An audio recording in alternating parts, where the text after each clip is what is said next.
Coach.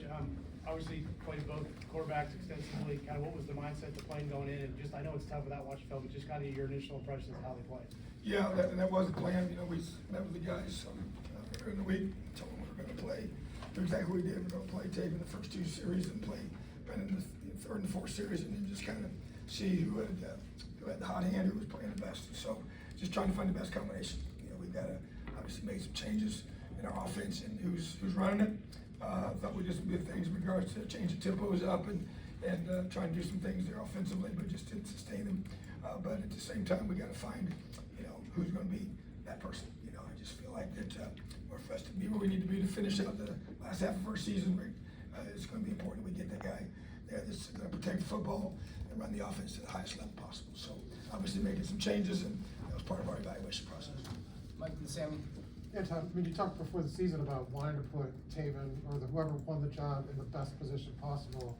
Do you think that rotation did that today? Because I mean, Taven came in cold, got hit right away, didn't seem to be on the flow of the game. You know, talk about rhythm. Do you think that the rotation kind of hurts them at times more than helps them to try to kind of get into that rhythm?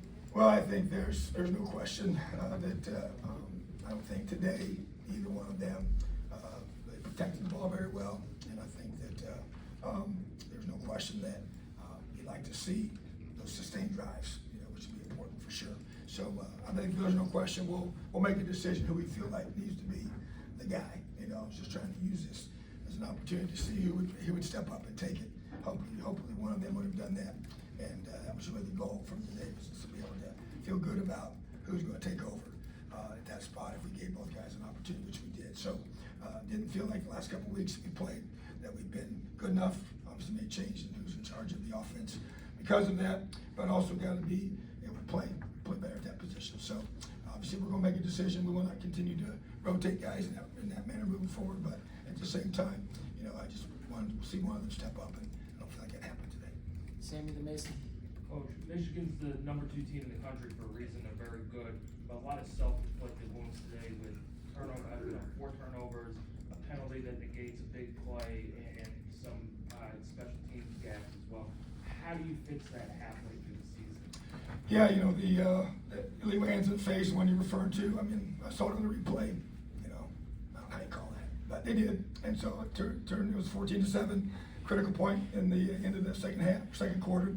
And I had a chance to get the ball across midfield with that catch. That was a tough turn of events and put us behind the change in a big way, and didn't recover from that. And then we gave up another touchdown, went down 21-7. So just unfortunate for that to be called there.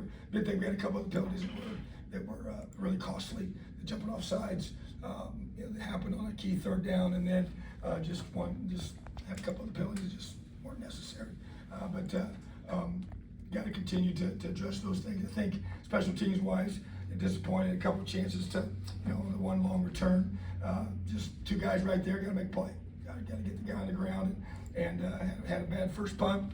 James responded from that one and punted the ball well the rest of the day. So just against a good team like this, you know, we had a window of time, got off to a really good start, but then in that second quarter window, let some things slip away, as we just mentioned. So you can't let a team like this have any, you know, mistakes. You turn the ball over 4 times. It's hard to be a good team. It's hard to be an E team. Turn the ball over 4 times. We didn't get any takeaways ourselves. You know, so we had 4, you know, with 3 sacks early. We had 2 sacks I feel like we missed. You know, had the quarterback get out in the pocket. That's really disappointing on some key third downs that didn't play good enough defense to be able to get off the field, even though we did some good things to get us in that situation. So just disappointing. You can't play a team like this of this caliber, you know, and has those kind of mistakes, especially you got to secure the football. You can't turn it over. Mason the 7. Coach, you just mentioned it. You can't make mistakes against a team like Michigan. How do you prevent those mistakes from compounding the way they kind of did in that second quarter, specifically heading into halftime? Yeah, you know, and that's where I think, you know, the key is, you know, defensively, you know, third downs to me. We had several third downs where we kind of got them where we wanted them to be in regards to 3rd and 7 plus, and didn't get off the field, whether it was not containing the quarterback on the one, or just when our corner fell down on the one coverage, which was, you know, we should have, I thought we had to make a chance to get off the field on that one too. But, you know, just got to stack plays together, all 3 phases working together, which we're not able to do that. And it's a good football team to play. There's no question about it. You know, been here many years and played these guys every year, and they're as good as they've been, and so, really impressed with them as a football team. So a team like that, playing as well as they're playing right now, and you can't give them anything. And we obviously did in terms of turning the ball over, and to me, we just kind of put our guys in better position. I know the ball was, there was obviously rain, but they had to play in it too. So we got to commit a couple fumbles that we can't have, at the quarterback position, and then just throwing the football and making sure we do a good job of, protecting it. And that's probably the call at times, and sometimes it's being able to execute the calls and do a great job of catching the football and getting upfield. Seth and Daniel. It seemed like early in the game when you guys were up, 7-0 in the first quarter, it seemed like you guys were winning the battles in the trenches on kind of both sides. Obviously, you talked early in the week about how good Michigan is up front, but I guess what do you feel like kind of changed as the game went on there? Well, I just think, you get situations as the game progresses, and if you notice, I felt like that they do wear you down, and I think that's one of their strengths as a team.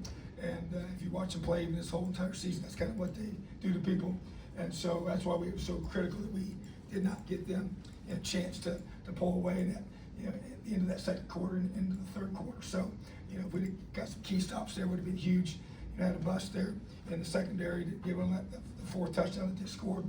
Was frustrating because we felt we had a chance there on that fourth down to get a stop. Now we didn't get our ball, our offensive ball, pretty deep, but at least you get the ball back. So just, I think they physically wear you down, mentally wear you down without question, because of their size up front on both sides of the ball. And it takes its toll a little bit as the game wears on. That's why you got to stay ahead, put yourself in position. It keeps energy high, keeps the guys fighting and battling, because it gets physically and mentally really difficult against a team like that. So they have the physical talent to be able to kind of put a lot of pressure on it for 60 minutes, and that's where they kind of get you in the end. Daniel, then one Zion. Coach, obviously you said plan to rotate between the two quarterbacks coming in this game, and kind of like that first game, have the second quarterback come on in that third drive. But when it gets to the second half and go back and forth between Brendan and Taven, how do you make those decisions, like between who's winning the game? Is that your call? Is that Coach Carey's Yeah, we call? talk it through, and so obviously we were going to even play Taven in the second half more, and he had a situation with his throwing hand, so it was a big reason why we did with that. But he should be fine with that. But at the same time, we just wanted to be able to find, the guy's going to be able to move us down the field, and I think the turnovers kind of, throwing those picks kind of caused us to reevaluate that a little bit as well. So, but obviously we got to, the two young guys that got to figure this out. We got to help them be successful, and obviously a very, very tough defense to go against in a lot of ways. There's a reason why they've given up so few points this season, and they got a lot of talent on all three levels. So, very, very challenging group to be able to move the ball against. Zion, last one. Was Dexter active today, and how close is he? He was active, and as far as he was as an emergency for us to play. This is the first time he's dressed. He's always warmed up, and then did not dress for the games, and so he's getting closer. And so that will be for the next week or two, we can get a chance to get him back on the field. All right, thanks, Tom. All right.